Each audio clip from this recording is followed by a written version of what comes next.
We like to think the universe follows a reliable set of rules. Gravity pulls things down, light has a speed limit, and time only moves forward. But what if the biggest things in the cosmos are playing by a completely different rulebook? What if the reality itself is built on contradictions that mess with our basic logic? From a young sun that should have turned Earth into an ice ball, and black holes that create the brightest object in the universe, to a cosmic puzzle like wherever you point your telescope in the night sky, you'll find similar density of galaxies and stars. The cosmos is packed with puzzles that make us question everything. These aren't just quirky thought experiments, they push the limit of physics and hint that reality is far stranger than we can imagine. Today, we are looking at three of the most mind-melting paradoxes that seemingly break the universe or our understanding of the universe.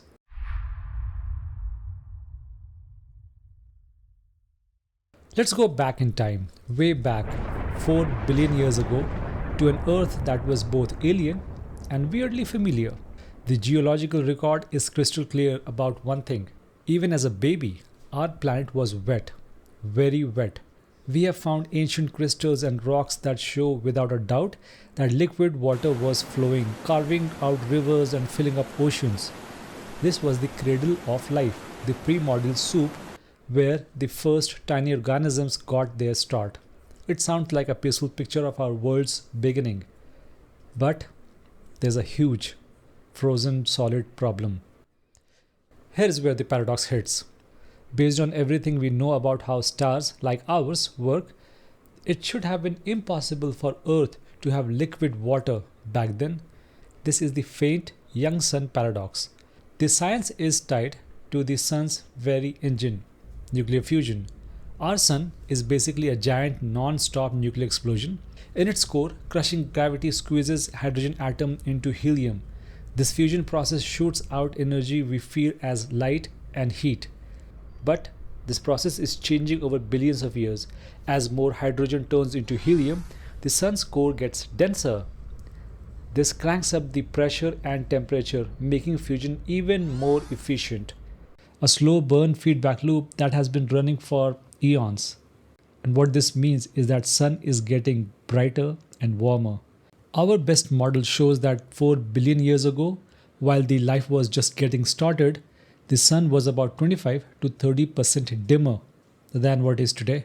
30% might not sound like a deal breaker, but for a planet's climate, it's a death sentence. If we turned down sun's thermostat by that much right now, our average global temperature would drop way below freezing. The oceans would turn into ice, leaving a snowball Earth hanging in space. And that's the paradox. The rock says Earth was warm and wet, but the physics say it should have been frozen rock. So, how did our little planet dodge this icy fate? The answer, it turns out, wasn't in the sky. It was in our own atmosphere. The solution was a massive, planet-sized thermostat, the greenhouse effect. Early Earth's air was nothing like today. It was thick, heavy soup of gases loaded with carbon dioxide and methane, both incredibly powerful greenhouse gases.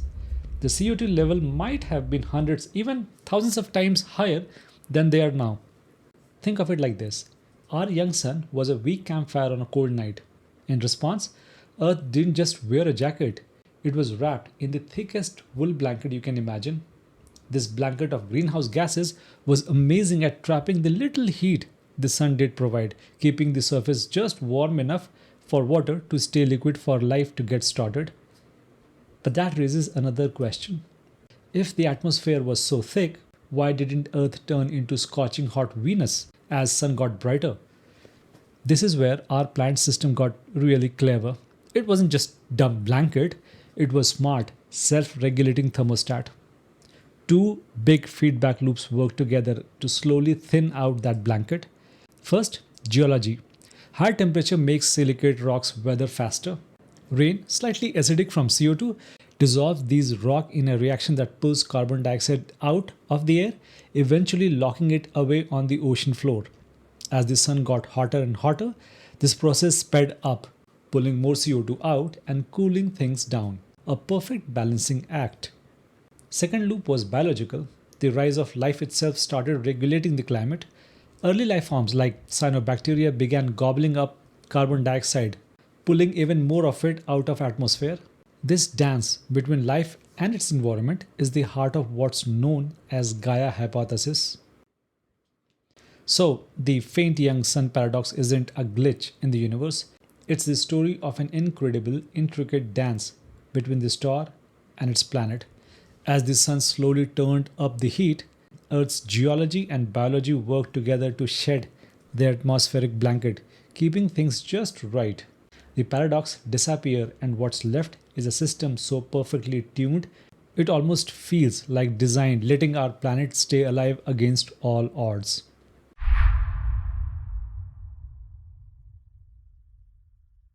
Okay, so from life giving warmth of our sun, let's jump to one of the most extreme and violent objects in the universe. Picture something so dense its gravity literally bends space and time. An object with gravitational pull so strong, if you cross its edge, the event horizon, you are never ever going to get out. Not even light can escape. This is a black hole, the universe's ultimate prison, the definition of darkness. So here's the paradox, and it's one of the most jarring in all of science. How do these things, the blackest object imaginable, power the brightest things in the universe? Because they absolutely do. Quasar is short for quasi-stellar radio source. Astronomers in the 60s came up with this name because they were baffled. They saw these bright star-like dots in their photos that were also blasting out insane amount of radio waves. A simple quasar can outshine entire Milky Way galaxy and its hundreds of billions of stars. And all of that unbelievable energy is coming from a spot no bigger than our solar system. It's a cosmic blowtorch that outshines the whole galaxies. You cannot get that kind of power from a regular star. Nuclear fusion isn't just potent enough. So, if not stars, what is it? The engine inside every quasar is a supermassive black hole. Not the kind made from one dead star, but cosmic monsters that are millions or even billions of times the mass of our sun. But that just brings us back to the contradiction. How does an object eats light become the universe's biggest light source? The secret of that light isn't coming from inside the black hole. Remember, nothing gets out. All the energy is unleashed from just the outside in a chaotic, swirling whirlpool of matter called accretion disk. Imagine a star or a huge gas cloud getting little too close to a supermassive black hole. It gets caught in black hole's grip, but it doesn't just fall straight in. Just like water spiraling down a drain, the matter has momentum, so it gets whipped into a flat, spinning disk. And the chaos in this disk is almost impossible to imagine. Matter gets flung around at nearly the speed of light. As it spirals closer, insane gravitational force compresses it, and the friction heats up to millions of degrees. It glows with terrifying brightness across the whole electromagnetic spectrum, from radio waves to X-rays. That glowing, superheated storm of matter is what we see as quasar. The real secret to a quasar's power is how ridiculously efficient it is. Nuclear fusion in the sun converts about 0.7% of atoms' mass into pure energy. The process of powering a quasar, turning gravitational energy into radiation, can convert anywhere from 10% to as high as 40% of matter's mass directly into energy. It is by a long shot the most efficient energy source we know of.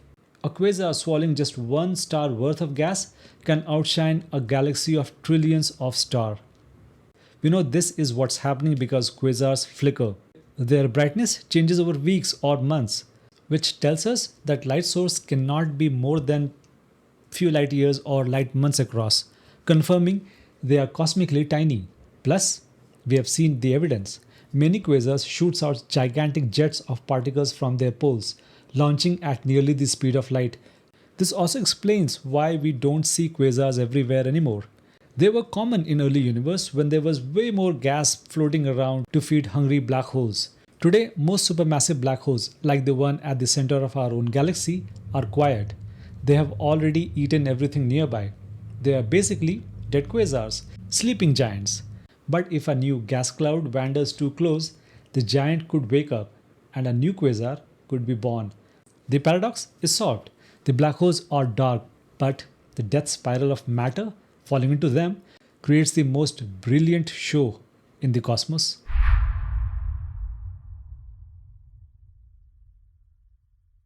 For our last paradox, we have to zoom out, way out, past our galaxy, past our local cluster, until the whole galaxy looked like a speck of dust. When you look at the universe on this massive scale, something profound and puzzling appears. It looks same in every direction. This is called isotropy, meaning that no matter where you point your telescope, the big picture of the universe is statically the same. You find the same average density of galaxies, same web of cosmic filaments and voids. This is so fundamental to cosmology that it has a name, the cosmological principle. It basically says our part of the universe isn't special. It's pretty average sample of the whole thing. And here's the paradox. Based on the Big Bang, the universe really shouldn't look like it at all. We think the Big Bang as a giant explosion. But if you have an explosion, you have a center. And if you're not at exact center, your view shouldn't be uniform at all. You should expect to see more stuff in one direction towards the center of the blast and less stuff at the other. There should be a gradient, a preferred direction. So why don't we see one? The evidence for this uniformity is rock solid.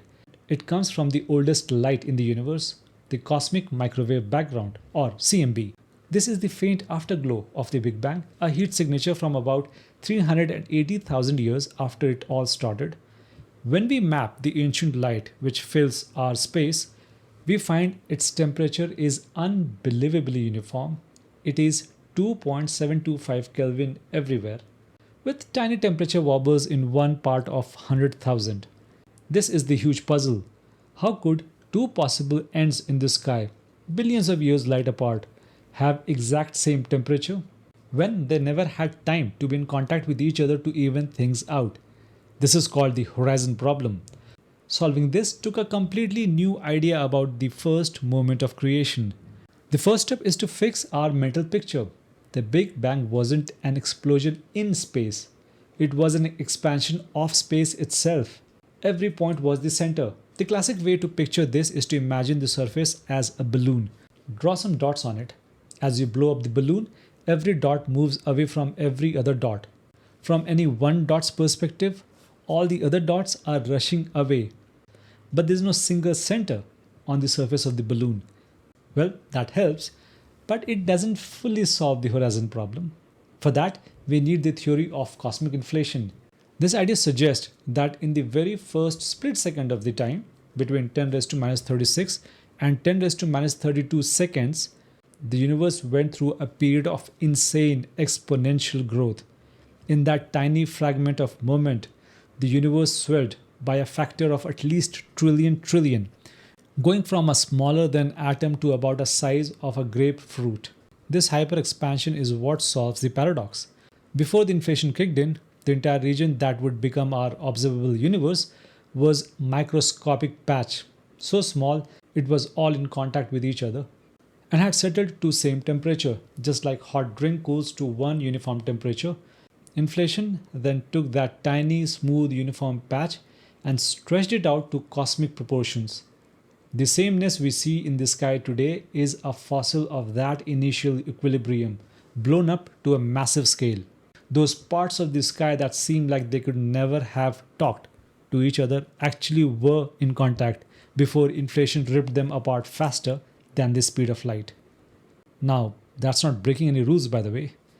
It was space-time itself that was expanding, not the object moving through it faster than the speed of light. So, inflation ironed out all wrinkles, leaving the universe incredibly smooth. And those tiny quantum jitters that existed in that original patch, they got stretched out too, becoming those 1 in 100,000 variations in the CMB. Over billions of years, gravity pulled matter towards those slightly denser spots, forming the first stars and galaxies. So, the universe isn't perfectly uniform. And in those tiny imperfections, we find the seeds of everything we see today. We have gone from a young Earth that should have been frozen solid to the brightest lights in the cosmos powered by total darkness, and finally to the uniform echo of Big Bang that should have been chaotic. These paradoxes aren't mistakes in the universe's code, they are clues pushing us to discover the reality that's more connected and more elegant and way stranger than we ever predicted. It shows that what looks like a contradiction is often just the edge of what we currently understand. But these are just three of the countless puzzles out there. What's a paradox you find fascinating? The grandfather paradox? The Fermi paradox? Let us know your favorite reality bending ideas in the comment below. The universe doesn't have to make sense to us, but by tackling these huge contradictions, we uncover deeper truths about space and understand the universe, time, and existence itself. These solutions are often more mind-melting than the problems. A planetary thermostat built by rocks and life, an engine powered by gravitational collapse, and a baby picture of the cosmos stretched out in a violent exponential flash. It all shows that the universe is a book of riddles. When we solve one, we find it's connected to all other in the most unexpected ways. Thanks for watching.